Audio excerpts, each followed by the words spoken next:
Oke, di skenario ini shortness of breath, skenario terakhir di blok respirologi ini. Jadi kita dapat pasien anak Budi 10 bulan, dibawa ibunya ke IGD. Nah, dengan anamnesis sesak nafas yang memburuk sejak 1 hari yang lalu. Jadi di sini ada yang namanya keluhan utama, itu ada progresivitasnya dan onset. Lalu dari riwayat perjalanan penyakit, yang pertama dari 2 hari yang lalu ini sudah mulai ada sesaknya, jadi susah makan minum. 5 hari yang lalu memang sudah ada batuk pilek diikuti dengan demam tinggi ya. Lalu riwayat penyakit dahulunya, pasien ini disangkal ada riwayat alergi, ini untuk menyingkirkan DD asma biasanya, atau riwayat sesak sebelumnya. Sesak sebenarnya bisa sesak dari jantung kongenital yang dominan pada anak, kalau jika sebelumnya pernah ada.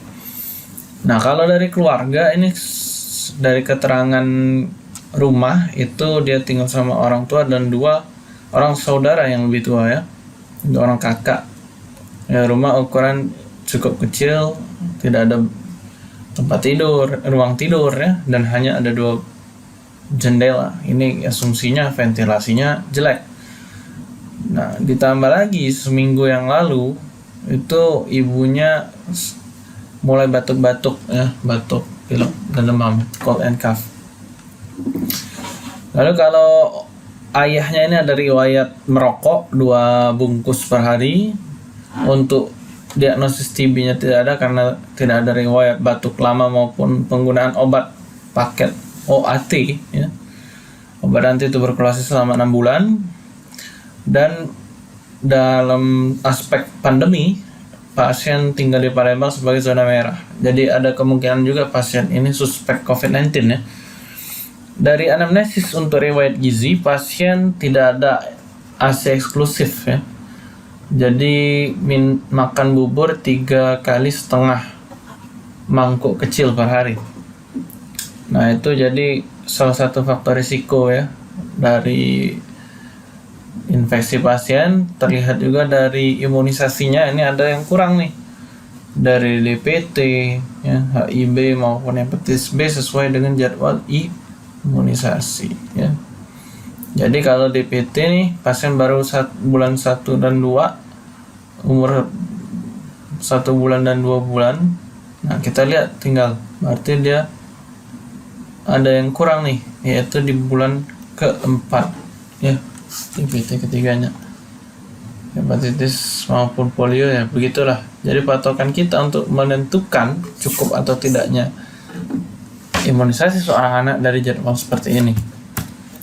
Begitu juga dengan berat badan kepada anak. Ini kita gunakan namanya grafik, salah satu software Primaku, bisa di-download di Play Store. Jadi nanti ada plotting berdasarkan umur maupun data antropometrinya, tinggi, berat badan Nah, pasien tadi tampak sakit berat look very sick. Nah, dibuktikan dengan dukungan dari vital sign-nya ini yang agak naik, itu temperatur 39,6 untuk pasien tidak kejang kejang demam. SpO2-nya ini yang menurun 50%. Nah, lalu memang sudah ada cyanosis, nostril breath konjungtiva, tapi belum anemis.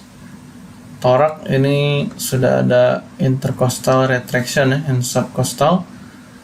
Lopasis temperamitus meningkat, auskultasinya ada rongki basal halus, soft wet crackles, vesikuler meningkat Nah, wheezing tidak ada, berarti asma bisa kita singkirkan.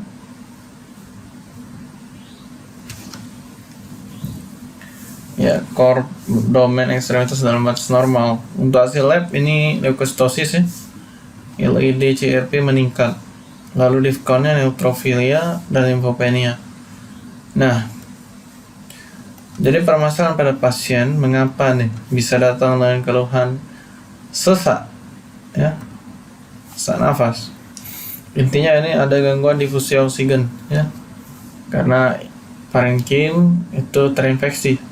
Telah muncul bronkial auskultasi, ya, transmisi yang meningkat pada dinding torak itu menghasilkan peningkatan stem fremitus, ya. Lalu ada parameter lab, ya, kemudian gangguan oksigen difusi ini mengakibatkan hipoksia sehingga desaturasi, usaha napas meningkat, sianosis kepala, ya, membiru pasien. Nah, peningkatan usaha napas ini terbukti dari retraksi yang terjadi interkostal maupun subkostal, dan lalu nostril breath, ya, napas cuping hidung.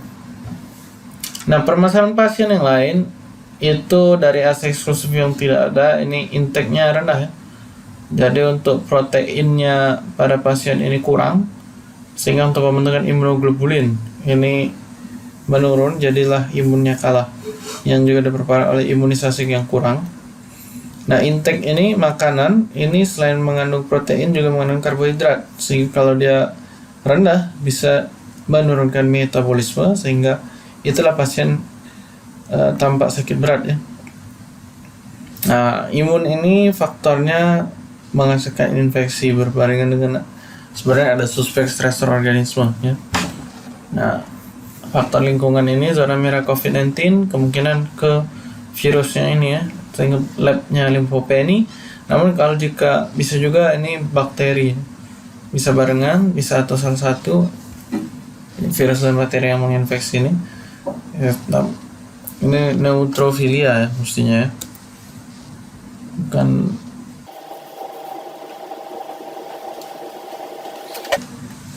Oke, jadi infeksi menghasilkan inflamasi, naiklah dia jadi untuk di upper respiratory traktus atas, ya, ada gejala pilek dan batuk. Infeksi tadi faktor lingkungan, ya.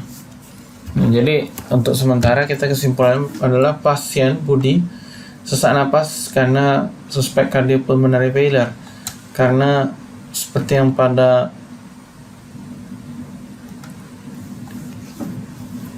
slide ini, pasien appearance, work of breathing, and circulation skin ini semuanya ada permasalahannya, mulai dari interactiveness, ya, sampai sakit berat tadi, work of breathing ada retraksi, lalu circulation skin ini ada cyanosis, ya, jadi lengkap ketiganya, ya.